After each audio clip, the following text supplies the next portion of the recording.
Il gagnait 90 000 dollars par an. Aucune dépendance au jeu. Aucune urgence. Aucun drame. Et pourtant, chaque année, il revenait au même point. Fauché. Ce n'est pas de la malchance. C'est un mécanisme caché dans l'esprit humain, invisible pour la plupart. Aujourd'hui, on entre dans l'ombre. Les psychologues parlent d'auto-sabotage. Mais ce mot est trop propre, trop net. La vérité est bien plus troublante.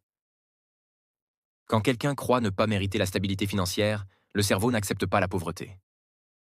Il la fabrique. Quand l'argent arrive, l'anxiété monte. Pas l'excitation, ni le soulagement. L'anxiété.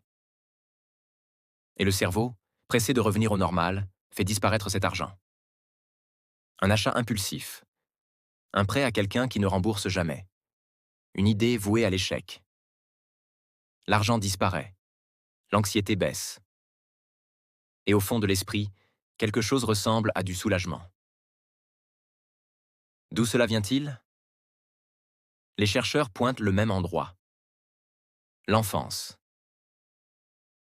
Avant 7 ans, le cerveau transforme les émotions en vérité permanente. Si l'argent signifiait peur, conflit, honte ou perte, votre cerveau l'a classé dans une catégorie. Danger. Et le cerveau veut vous éloigner du danger. Alors il crée un système invisible.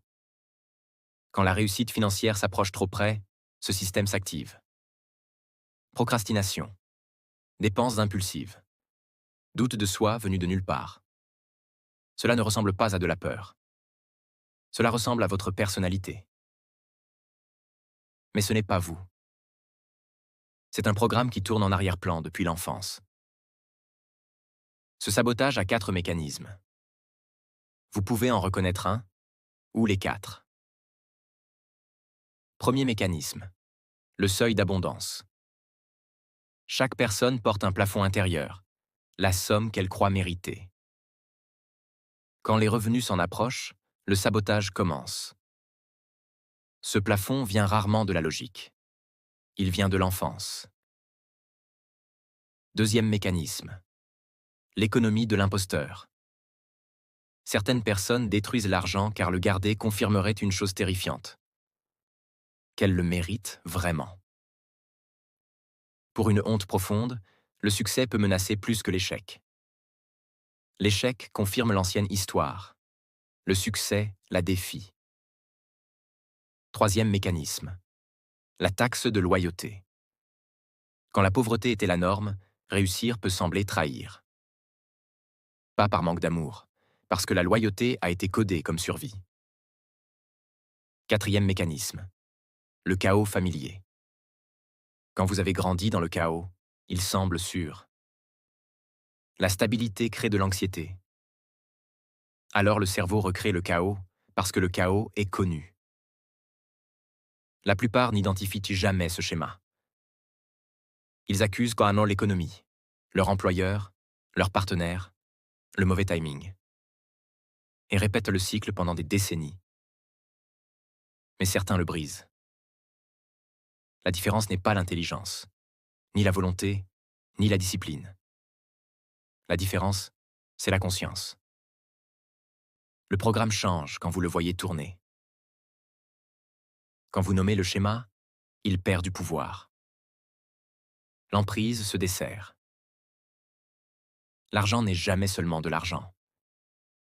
C'est l'histoire que vous vous racontez sur ce que vous méritez. Il gagnait 90 000 dollars par an et finissait fauché chaque année.